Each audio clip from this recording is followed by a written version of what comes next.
자, 우리의 삶에는 가지 못한 길과 가지 않은 길이 있습니다. 가지 못한 길은 내 의지와 상관없이 주어진 길이에요. 내가 가지 않은 길은 내가 선택하지 않은 길입니다. 그러므로 가지 못한 길은 내 책임이 아니죠. 그것은 내게 주어진 운명과 같은 것입니다. 하지만 내가 가지 않은 길은 내가 선택한 것이기 때문에 그 책임이 나에게 있는 겁니다. 누가 내가 가지 않은 길을 누가 대신 선택해 준 게 아니에요. 내가 선택해서 안 간 것입니다. 그래서 그에 따르는 그 모든 결과에 대한 책임은 내가 지는 것입니다. 오늘 저와 여러분들은 주 안에서 살아가고 있고 하나님의 자녀된 권세를 가지고 살아가고 있습니다. 오늘 저와 여러분이 하나님의 자녀가 된 것, 우리가 잘나서도 우리가 어떤 의지와 노력을 통해서 얻은 것 아닙니다. 전적인 하나님의 주권과 하나님의 은혜로 우리가 하나님의 자녀가 된 겁니다. 이것은 우리에게 주어진 운명이죠. 이건 주어진 운명이고, 그래서 우리는 이것을 은혜라고 말하고 하나님의 선물이라고 말합니다. 그런데 여러분, 우리가 하나님의 자녀로 이 세상을 살아가고 있다고 해서 하나님께서 우리에게 약속하신 모든 은혜와 모든 선물을 우리가 다 받고 다 누리는 것은 아닙니다. 하나님의 자녀가 되었습니다. 그렇다면 그에 걸맞는 삶을 이제부터 우리가 살아가야 되는 거예요. 그래서 하나님의 선하신 뜻을 따라서 살아야 되고, 하나님의 말씀을 쫓아서 살아가야 되고, 하나님이 원하시는 그 길을 따라서 우리가 살아갈 때 하나님께서 약속해 주신 모든 은혜와 축복의 선물을 우리가 받아서 누릴 수 있는 거예요. 내가 그 길을 가지 않으면, 하나님의 자녀가 되는 것은 하나님의 은혜로 되어졌지만, 그러나 약속을 받아 누리는 것은 내가 그 길을 가지 않을 때는 절대로 누릴 수 없는 것이라는 것을 우리가 알아야 됩니다. 바울과 바나바가 1차 선교 여행을 떠날 때 함께 데리고 떠났던 청년이 있습니다. 마가 요한이라고 하는 청년인데, 제가 요즘 예배 시간에 이 마가 요한을 좀 자주 불러냅니다.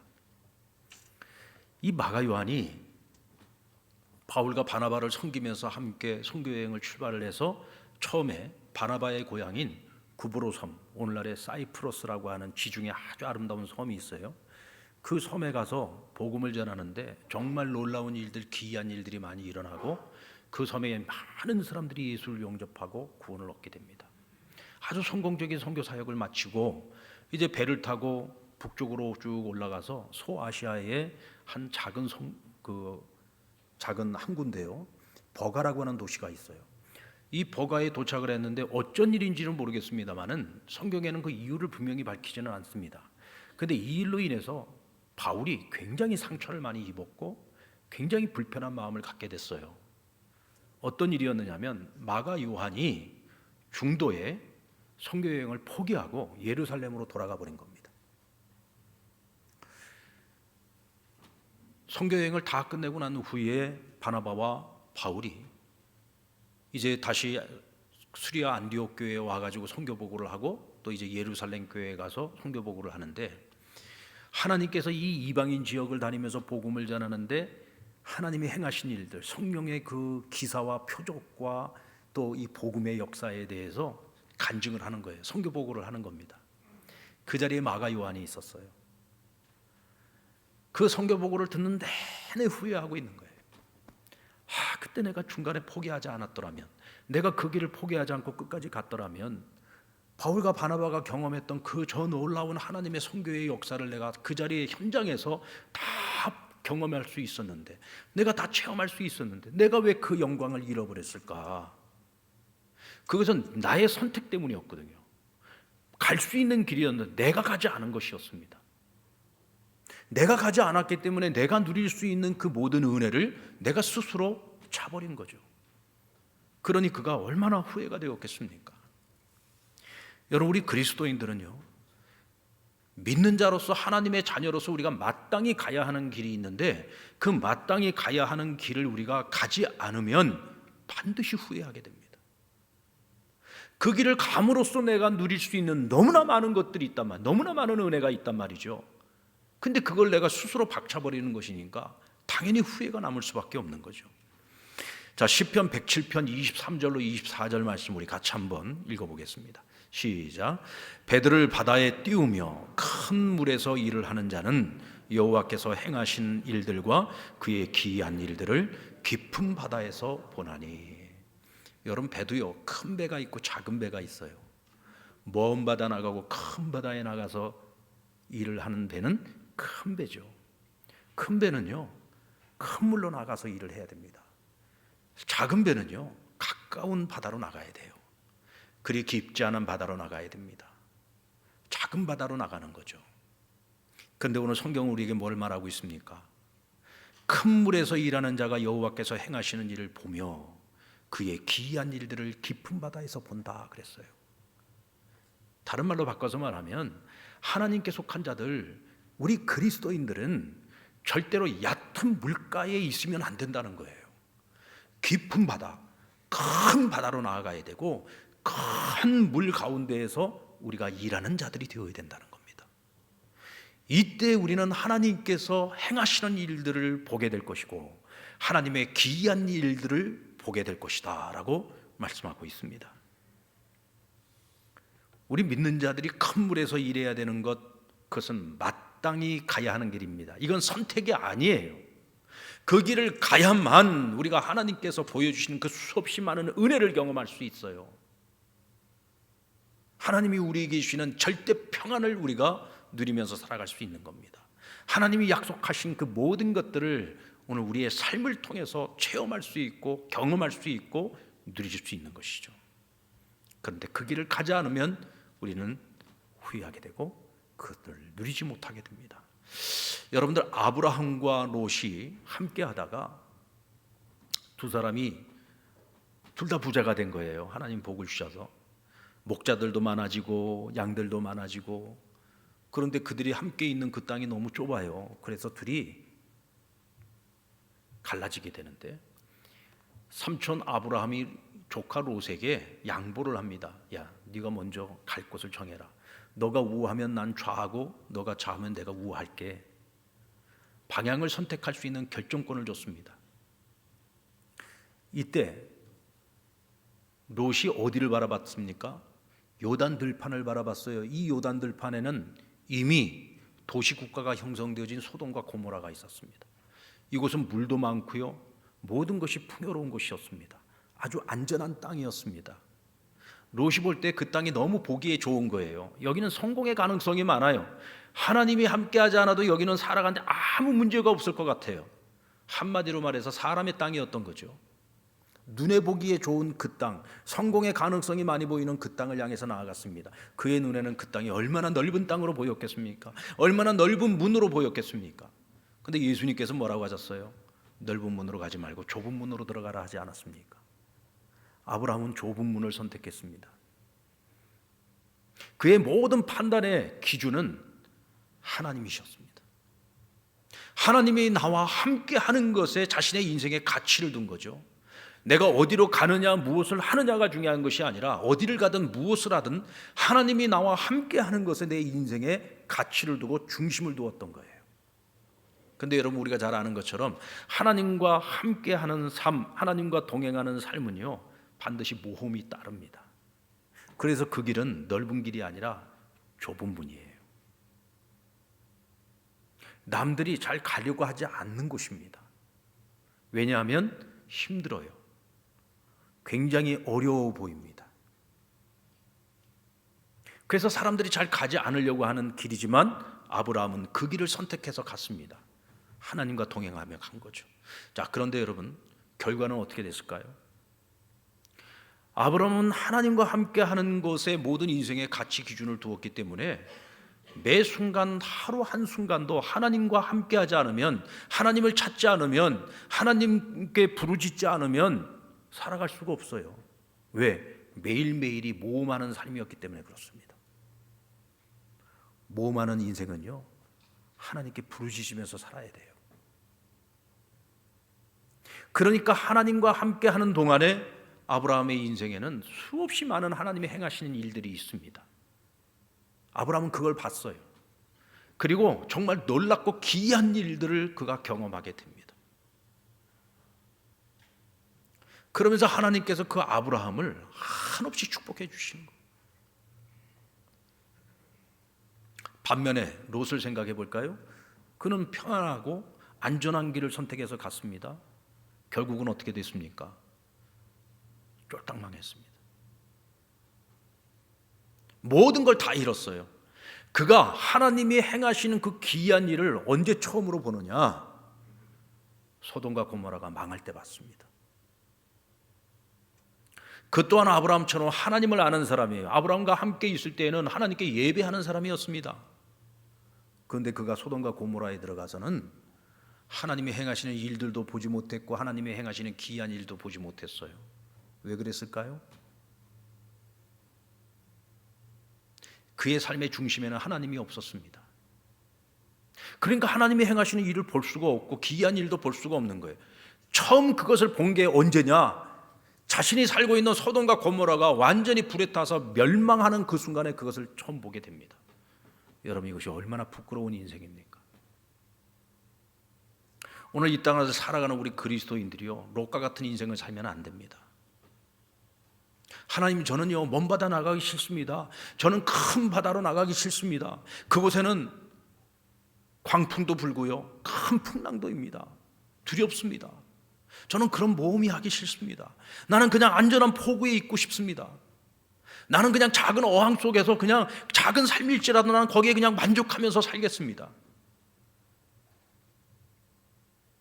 그래서 큰 바다로 나가지 못하고 큰 물로 나아가지 못하고 하나님이라는 그 바닷속에 나를 온전히 던져내지 못하고 그냥 자기 세계 속에만 갇혀서 그저 안전한 삶, 그냥 소소한 삶에 나는 만족하면서 살겠습니다.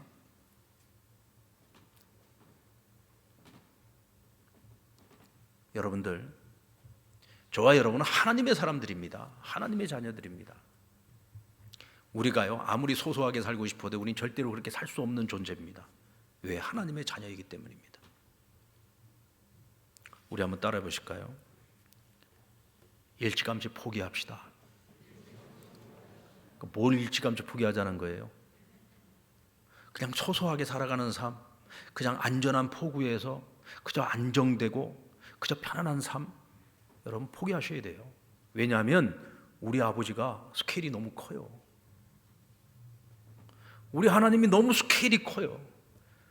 그 스케일이 크신 그 하나님의 아들, 딸로 살아가는 우리가 어떻게 작은 어항 속에 갇혀서 살아갈 수 있느냐 말이죠.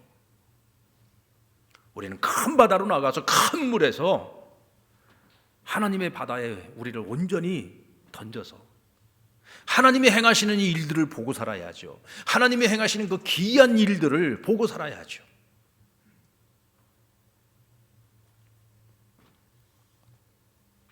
기적으로 가득한 인생, 오늘 저와 여러분이 마땅히 누려야 되는 삶인 줄로 믿습니다.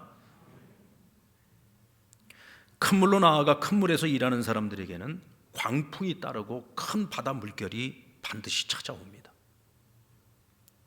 광풍과 큰 바다 물결은 위험과 두려움과 혼돈을 가져오지요. 그런데 그와 같은 고통스러운 상황을 지금 누가 일으키고 있느냐? 25절 말씀에 보면 여호와께서 명하신즉 광풍이 일어나 바다 물결을 일으키는도다. 누가 명하셨다고요? 여호와께서 명령하신즉. 이 광풍을 누가 일으키느냐? 여호와께서 일으키신다는 거예요. 이 바다 물결을, 이 큰 바다 물결을, 우리를 위협하는 이 엄청난 파도를 누가 일으킨다고요? 하나님께서 일으키신다는 거예요. 아니, 하나님이 큰 바다로 이끄셔서 우리가 순종하며 그 큰 바다, 이끄시는 바다로 나아갔어요. 그 큰 물 가운데서 일하고 있어요. 그러면 안전해야죠. 아무 어려움도 없어야지요. 근데 하나님께서 우리를 그곳으로 데리고 나가실 때는 언제고? 그런 우리에게 끊임없이 광풍을, 끊임없이 거친 파도를 우리에게 보내신다는 거예요. 여러분들, 예수님께서 공생애 3년 동안 제자들과 함께 하시는 동안에 이 갈릴리 호수에서 그들을 여러 차례 시험을 하는 내용이 나옵니다. 이 갈릴리 호수는 마리 호수지요. 사실은 이 이스라엘 사람들은 그 호수를 바다라고 불렀습니다. 디베랴 바다, 또 뭐 갈릴리 바다 이렇게 불렀어요. 왜냐하면 바다에서 나타나는 모든 현상들이 이 갈릴리 호수에서 나타났습니다. 왜? 이 호수가 워낙 큽니다. 광대해요. 주변이 산으로 둘러싸여져 있는데 이 해수면 자체가 지중해 해수면보다 훨씬 더 낮습니다. 게다가 호수인데도 불구하고 이 깊이가 212m가 넘어요. 그러니까 굉장히 깊은 호수죠.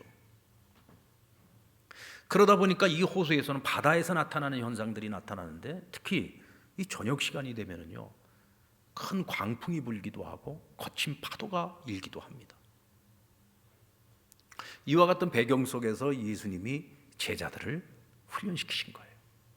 하루는 예수님께서 하루 종일 사역을 하시고 너무 피곤해서 백구모래 머리를 베고 함께 갈릴리 호수를 건너는 중에 깊은 잠에 빠지셨습니다. 근데 갑자기 광풍이 분 거예요. 파도가 칩니다. 근데 이 배에는 누가 함께하고 있느냐면 예수님이 제자들 가운데 이 갈릴리 바다에서 아주 잔뼈가 굵은 어부 4사람이 타고 있었어요. 누굽니까? 베드로 형제와 야고보 형제입니다. 그들은 여기서 아주 어부로서 잔뼈가 굵은 사람이에요. 갈릴리 호수에서 일어날 수 있는 모든 상황에 대해서 이미 다 경험을 해본 사람들입니다. 그런데도 불구하고 그들조차도 손을 쓸 수 없을 만큼 마치 이 배를 완전히 집어삼킬 것 같은 큰 파도가 일고 그들의 생명을 위협하는 그런 광풍이 분 겁니다. 살아보려고 애를 쓰다가 정 안 되니까 주무시고 계신 예수님을 흔들어 깨웠습니다. 그리고는 우리가 다 죽게 생겼다고 막 불평을 합니다. 이때 예수님께서 그들을 향해서 하신 말씀이 믿음이 적은 자요. 그리고는 큰 파도를 향해서 꾸짖으심에 바다가 잠잠하여졌다라고 성경은 말씀합니다. 그 모습을 지켜보고 있던 제자들이 뭐라고 했습니까? 대체 저가 누구이기에 바다를 잠잠케 하는가? 제자들이 얼마나 놀랐겠습니까? 예수님 말씀 한마디에 당장이라도 집어삼킬 것처럼 요동을 치던 그 바다가 잠잠해진 겁니다. 왜 예수님께서 오늘 이 갈릴리 호수에서 이 제자들을 시험하셨던 걸까요? 자, 첫 번째, 얘들아, 너희들이 지금 나와 함께하고 있지만 너희들이 살아가는 인생길에 나와 동행하고 있을지라도 언제든지 이런 광풍이 불어올 수 있고 언제든지 이런 풍랑이 찾아올 수 있다. 너희는 그걸 알아야 돼 라고 말씀하고 있는 거예요. 하지만 어떤 광풍이 불어도 어떤 풍랑이 너희 앞에 찾아와도 두려워하지 마라. 내가 너희와 함께 할 것이다. 그리고 나를 깨우라는 거예요. 이 제자들이 한 가지 잘한 게 있어요. 그래도 하다 안 되니까 예수님 흔들어 깨웠잖아요. 예수님이 함께 하시는데 진작에 깨웠어야죠. 예수님을 자꾸 부르짖으라는 거예요. 그러면 함께 하시는 주님께서 너희를 돕겠다는 겁니다. 아무리 큰 풍랑이 와도 걱정하지 말라는 거예요. 그 풍랑보다 크신 하나님이 함께 하시니까 두려워하지 말라는 겁니다.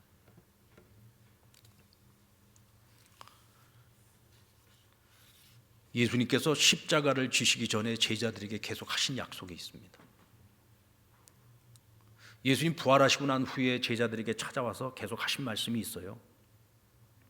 승천하시면서도 하신 말씀이 있습니다. 그건 약속입니다. 어떤 약속이냐면 아주 간단하고 심플합니다. 얘들아, 내가 너희와 함께 할 거야. 내가 아버지께 가더라도 걱정하지 마. 아버지께서 너희에게 성령을 보내셔서 성령을 통하여 내가 너희와 함께 할 거야. 언제까지? 영원토록 너희와 함께 하시겠다고 약속해 주셨어요. 그 하나님이 어떤 하나님이에요?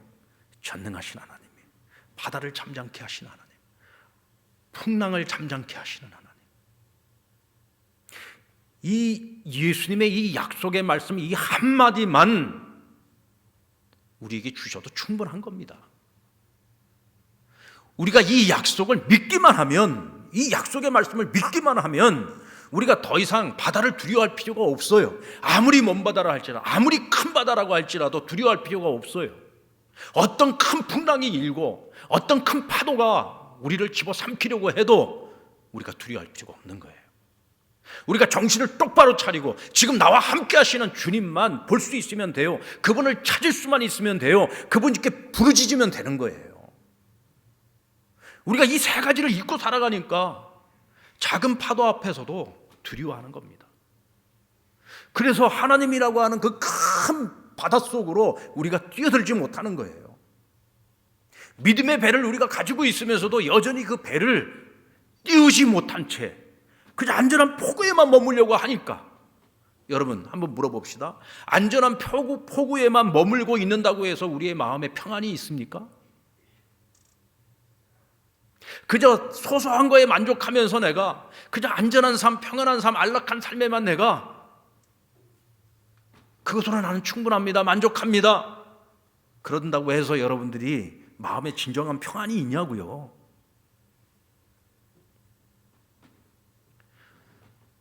오늘 시편 기자는 이렇게 노래합니다. 너희가 고통 가운데 부르짖을 때 하나님께서 너희를 구원해 주시고 너희를 안전한 포구로 인도하시는데, 안전한 포구에 도착할 때까지 하나님께서 너희에게 평안을 주신다고 했어요. 이 평안은 큰 바다에서 경험하는 평안입니다. 안전한 포구에서 경험하는 평안이 아니에요. 여전히 우리에게 시험이 있고 여전히 시련이 있고 여전히 환난이 있고 여전히 고통이 있고 고난이 있어요. 근데 그 속에서도 너희가 절대 평안을 누릴 수 있는 그 평안, 하나님이 주시는 평안이 있다는 거예요. 그걸 주시겠다는 겁니다. 어항에 갇혀가지고 그 속에서 나는 평안하다, 평안하다, 이건 평안이 아니에요.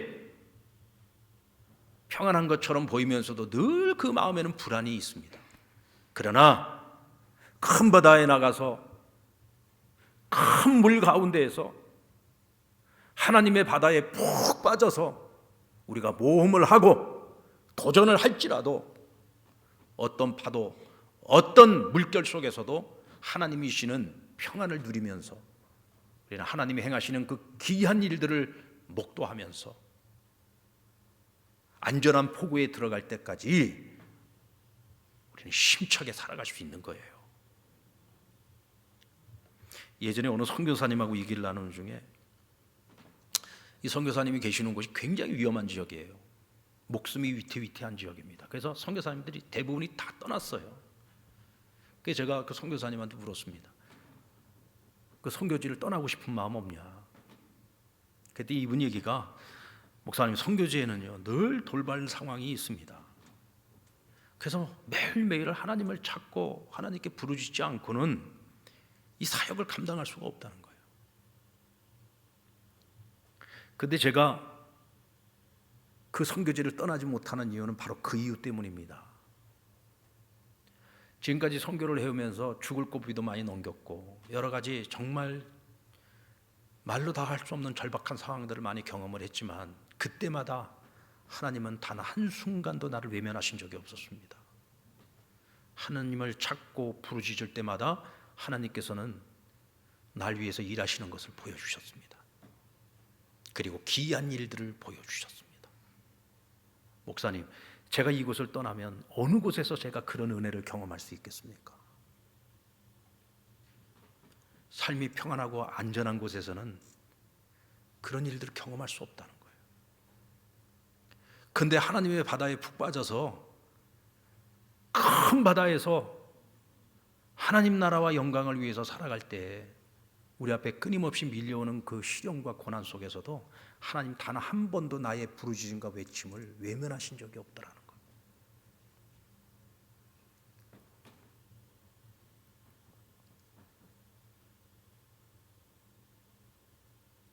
저는 그 선교사님하고 얘기하면서요, 이분은 하나님과 함께 모험하는 것을 지금 즐기고 있구나라는 생각이 들었어요. 매일 순간마다 그런 하나님의 크신 은혜를 경험하며 살아가는데 어떻게 안주하는 삶에 들어갈 수 있을까요? 이제는 더 이상 그런 삶을 살아갈 수가 없어요.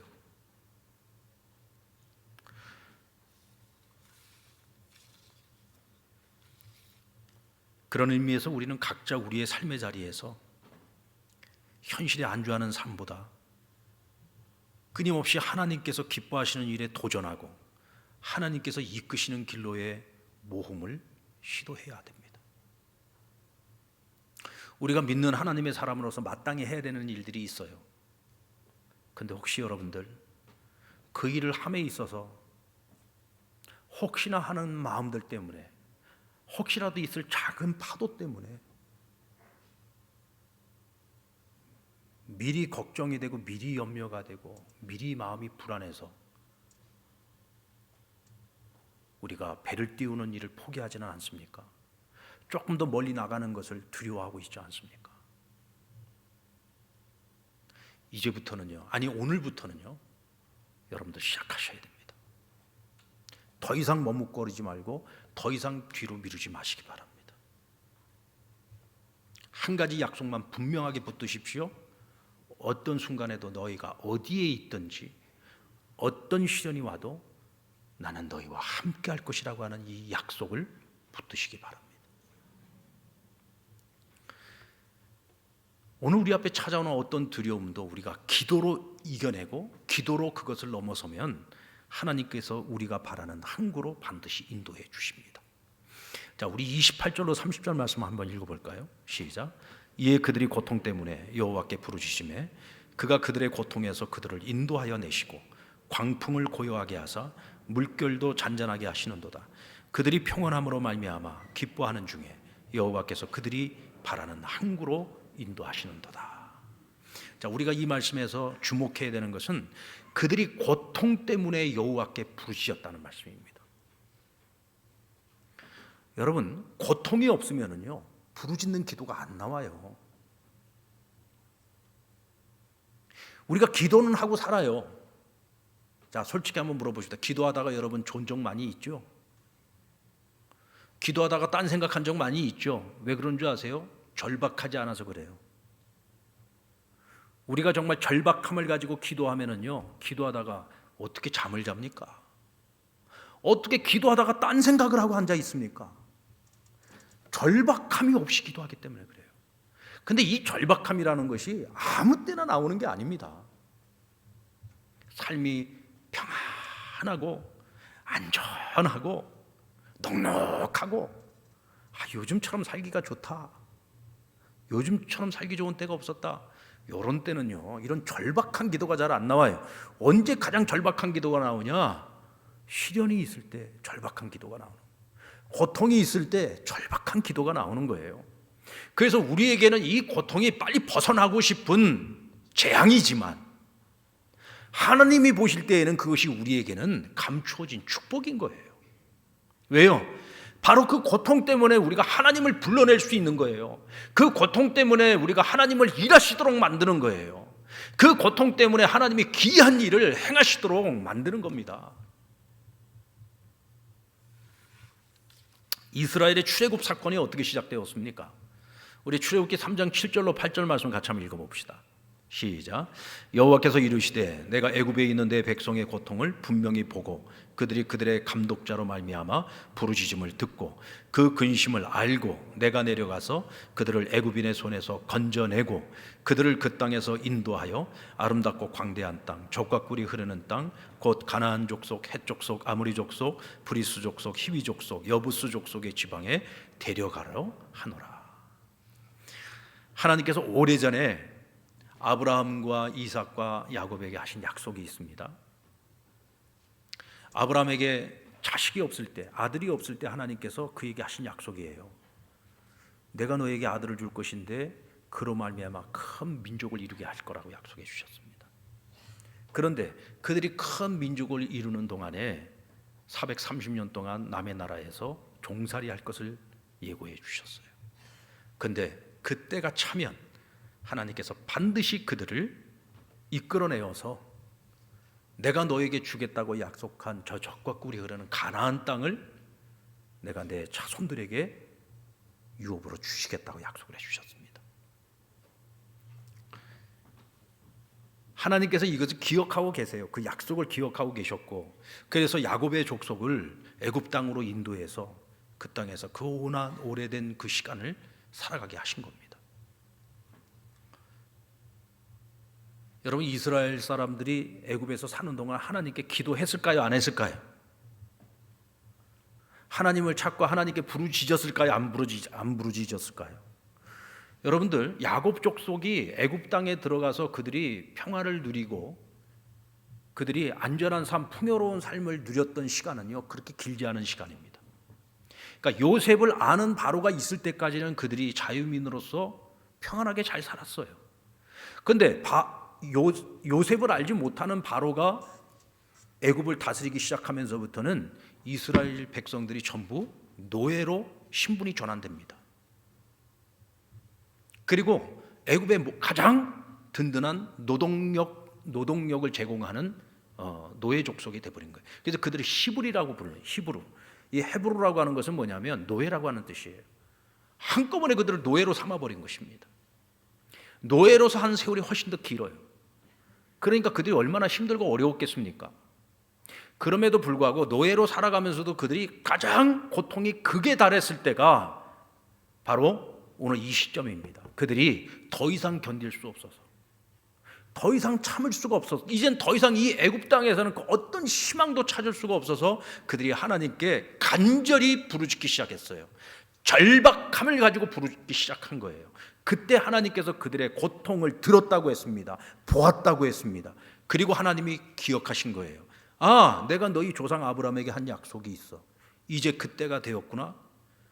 그리고는 하나님이 그들을 모세를 보내어 애굽 땅에서 이끌어내시고 가나안 땅으로 그들을 인도해내신 겁니다. 결국 이스라엘 백성들이 출애굽을 할 수 있었던 것은 그들이 고통 가운데 하나님 앞에 절박함을 가지고서 간절히 하나님을 찾고 부르짖기 시작했을 때 하나님께서 그들을 위하여 일하셨다는 거예요. 그리고 하나님이 하신 그 약속을 성취해 주셨다는 것이죠. 여러분들, 바다가 크면 클수록 광풍도 자주 불고 파도도 클 수밖에 없습니다. 그래서 큰 바다에서 일하는 사람들일수록 더욱더 하나님을 찾고 하나님께 부르짖을 수밖에 없는 거죠. 그래서 이것이 우리에게 축복인 겁니다. 왜냐하면 우리의 기도를 들으시는 그 하나님, 우리를 위해서 일하실 그 하나님은 전능하신 분이기 때문입니다. 혹시 여러분들의 인생에 지금 광풍이 불고 있습니까? 큰 파도가 밀려왔습니까? 여러분들을 절박하게 만드는 어떤 것들이 있습니까? 그렇다면 여러분, 지금이야말로 하나님을 만날 만한 때요, 하나님을 찾을 만한 때요, 지금이야말로 하나님이 일하시는 것을 우리가 볼 수 있는 때입니다. 이때 여러분, 절망하고 낙심하고 불평하고 좌절하지 마시고 하나님을 찾고 부르짖으십시오. 절박함을 가지고 기도하시기 바랍니다. 절박하여 기도하면 하나님을 일하시게 만듭니다. 하나님이 행하시는 기이한 일들을 우리 인생에서 반드시 보게 될 겁니다. 왜 하나님께서 우리를 큰 바다로 이끌어내시고 일하게 하실까? 그것은 하나님 우리로 하여금 찬송을 받으시기 위함인 것입니다. 하나님 우리를 통해서 찬송받기를 원하세요. 우리 31절 말씀을 보시면 여호와의 인자하심과 인생에서 행하신 기적으로 말미암아 그를 찬송할지로다 그랬습니다. 제가 어느 책에서 보니까 이런 글이 있었어요. 무엇을 벌까를 목표로 삼기보다 무엇을 배울까를 목표로 삼아야 한다. 여러분, 무엇을 얻어도요, 배움이 있는 얻음이 있어요. 배움이 없이 얻는 것은요, 금방 잃어버립니다. 가치가 없어요. 여러분들, 우리가 부모님들에게 내가 수고도 하지 않고 그냥 유산으로 물려받는 것들이 있죠. 그건 내가 고생해서 받은 게 아니에요. 내 부모가 고생해서 얻은 것을 내가 물려받은 것입니다. 내가 고생하지 않았어요. 내가 고생을 하지 않았기 때문에 내가 얻은 것이 없어요. 배운 것이 없어요. 깨달은 것이 없어요. 오래가지 못합니다. 그것에 가치가 없기 때문에 그런 것입니다. 소중함을 모르기 때문이죠. 배움이라고 하는 것은 처절하고 치열한 노력 끝에서 마침내 깨닫는 과정이에요. 내가 이전과 다른 배움을 얻기를 원하고 내가 이전과 다른 깨달음을 얻기를 원하신다면 이전과 다른 배움의 여정에 내 몸을 던져야 돼요. 내가 어항 속에서 살고 있을 때 내가 배우고 경험하는 것과 큰 바다에 나가서 배우고 경험하는 것은 차원이 완전히 다른 겁니다. 여러분, 사도 바울은 신약 성경 27권 가운데 최소 13권을 기록을 했어요. 그러니까 신약 성경의 절반을 기록했다고 해도 과언이 아닐 겁니다. 바울은 어떻게 이렇게 많은 서신을 기록했을까요? 그만큼 그는 깨달은 것이 많은 거예요. 얻은 것이 많은 거, 많이 배운 겁니다. 왜요? 그는 하나님의 바다, 큰 바다에서 일을 했기 때문에 그래요. 그러면서 수없이 많은 일들을 보았어요. 기이한 일들을 보았어요. 그 사건들 속에서 그는 끊임없이 배워가는 거예요. 끊임없이 깨닫는 거예요. 깨달음이 많기 때문에 기록으로 남겨서 오늘 우리에게까지 영향을 미치고 있는 것입니다. 하나님이 우리를 택하시고 큰 바다에서 일하게 하신 그 이유는 오늘 우리를 통해서 하나님 찬양 받으시기를 원하십니다. 오늘 우리의 삶이 하나님께 찬양이 되지 못하고 있다면 그것은 우리에게 기적이 일어나지 않았기 때문입니다. 우리에게 기적이 일어나지 않은 이유는 뭐냐? 우리가 여전히 작은 바다 안에 있기 때문에 그렇습니다. 어항에서 벗어나지 못하고 있기 때문에 그렇습니다. 큰 바다로 나아가지 못하고 있기 때문입니다. 우리 상남교회에서 1년에 한 2차례 다니엘 기도회를 하잖아요. 이 다니엘 기도회에 강사로 서시는 분들, 이 간증자로 서시는 분들을 보면은 공통점이 있어요. 지금까지 우리가 다니엘 기도회를 통해서 정말 많은 간증자들을 통해 은혜 받지 않았습니까? 그분들에게 한 가지 공통점이 있어요. 그분들이요, 처음서부터 하나님의 큰 물에서 노는 사람들이 아닙니다. 본래는요, 정말 지극히 작은 어항, 아니 자기 어항조차도 없었던 사람들, 아무런 희망도 소망도 없었던 사람들, 자기 스스로가 생각해도 나는 내가 뭘 할 수 있을까, 전혀 자기 가치를 깨닫지 못했던 사람들. 그런데 그분들의 인생에 하나님이 찾아오셔서 하나님께서 그들을 큰 바다로 이끌어내셨어요. 그래서 자기들 인생의 스케줄에 없었던 파도를 만나기도 하고 풍랑을 만나기도 했어요.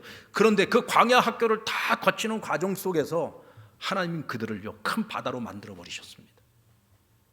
그들 자체를 큰 바다로 만들어 버리신 거예요. 그들 자체를 큰 물로 만들어 버리신 겁니다. 여러분들, 다니엘 기도회를 통해서 적어도 그 자리에, 그 예배실에서 예배를 드리는 분들뿐만 아니고 전국에 있는 수없이 많은 교회들이 함께 이 다니엘 기도회에 참여를 해요. 그러니까 적어도 수백만 명이 그 다니엘 기도회의 그 간증을 듣는 거예요. 얼마나 많은 사람들에게 은혜를 끼치는 겁니까? 그 집회에 참석해서 그 간증을 들으면서 은혜를 받는 이들을 위해 하나님께서 간증자를 세우셨지만, 그러나 그보다도 더 1차적인 목표가 있어요. 그것은 그들의 삶의 간증을 통해서 하나님이 영광을 받기를 원하시는 거예요. 하나님이 그 찬송을 받기를 원하시는 거예요. 그 간증자를 통해서 하나님 계속 우리에게 말씀하시는 것이 있지 않습니까? 야, 나 이런 하나님이야. 지금 이 사람 간증 들었지? 나 이런 하나님이야. 나는 무에서 유를 창조하는 하나님이야. 정말 세상에서 보잘것없고 아무것도 아닌 사람, 내가 뭘 할 수 있을까? 자신의 무능력 때문에 좌절하고 절망하는 사람이었지만 내가 그 인생에 간섭할 때 이 사람을 내가 이렇게 가치 있고 존귀한 자로 만들었잖아. 이 사람이 지금 큰 바다가 되고 큰 물결이 돼서 지금 너희에게 영향을 미치고 있잖아. 전 세계에서 지금 이 시간에 이 사람의 간증을 듣고 있는 이들이 지금 은혜와 감동 속에 있잖아. 이 사람이 큰 바다야. 이 사람이 큰 물결이야. 어떻게 이 사람을 이렇게 만들었어? 내가 한 거야. 나 이런 하나님이야 라고 말씀하고 있는 거예요. 여러분, 오늘 저와 여러분이 그런 사람이 되어야 되지 않겠습니까? 야, 저 이창교 목사를 좀 봐라. 저 이창교 목사를 이창교 목사 되게 만든 게 누구야? 나 하나님이야. 나 이런 하나님이야. 그런 목사가 되어야 되지 않겠습니까? 그런 하나님의 자녀들이 되어야 되지 않겠느냐고요. 그런데 분명히 말씀드립니다. 여러분이 만들어 놓은 그 작은 어항 속에 있어서는 절대로 그런 존재가 될 수 없어요. 하나님이 여러분들에게 믿음의 배를 주셨는데 그 믿음의 배를 하나님의 바다에 아직 띄우지도 못한 채 그냥 작은 파도를 보면서 지레 놀라고 지레 겁먹어서 바다를 향하여 단 한 걸음도 나아가지 못하고 있다고 한다면 우린 절대로 그런 인생 살아갈 수가 없어요. 감리교 창시자이자 요한 웨슬레는 전 세계가 나의 교구라고 하는 외침과 함께 전 세계를 향해서 복음을 들고 나아갔습니다. 그런데 요한 웨슬레가 그와 같은 부흥운동을 시작할 수 있었던 그 첫 발걸음은 지극히 작은 성경 공부 모임에서부터 시작이 된 거예요. 여러분, 큰 바다가 하루아침에 큰 바다로 나가는 법은 없습니다. 일단 배를 띄워서 작은 바다부터 나가서 어느 순간에 나도 모르는 사이에 내가 큰 바다에서 큰 물속에서 일을 하고 있는 나를 발견하게 되는 거예요.